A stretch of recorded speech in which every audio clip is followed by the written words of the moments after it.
ಜಿಲ್ಲೆಯಾದ್ಯಂತ ಕಳ್ಳನ ಹಾವಳಿ ಜೋರಾಗಿದೆ. ಆಭರಣದ ಅಂಗಡಿಯೊಂದಕ್ಕೆ ನುಗ್ಗಿದ ಖತರ್ನಾಕ್ ಕಳ್ಳ ನೋಡುತ್ತಿದ್ದಂತೆ ಚಿನ್ನದ ಸರ ಎಗರಿಸಿ ಪರಾರಿಯಾಗಿರುವ ಘಟನೆ ಬಾಗೇಪಲ್ಲಿಯಲ್ಲಿ ನಡೆದಿದೆ.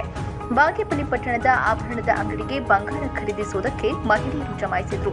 ಈ ವೇಳೆ ಕಳ್ಳ ತನ್ನ ಕೈಚಳಕ ತೋರಿಸಿದ್ದು ಲಕ್ಷಾಂತರ ರು ಮೌಲ್ಯದ ಚಿನ್ನದ ಸರವನ್ನ ಎಗರಿಸಿ ಎಸ್ಕೇಪ್ ಆಗಿದ್ದಾನೆ. ಇನ್ನು ಈ ದೃಶ್ಯ ಸಿಸಿಟಿವಿಯಲ್ಲಿ ಸೆರೆಯಾಗಿದೆ. ಈ ಘಟನೆ ಕುರಿತು ಬಾಗೇಪಲ್ಲಿ ತಾಲೂಕು ಪೊಲೀಸ್ ಠಾಣೆಯಲ್ಲಿ ಪ್ರಕರಣ ದಾಖಲಾಗಿದ್ದು ಪೊಲೀಸರು ತನಿಖೆ ಮುಂದುವರೆಸಿದ್ದಾರೆ. ಸೈಯದ್ ಅಸ್ಲಂ ಪಾಷಾ, ಚಿಂತಾಮಣಿ.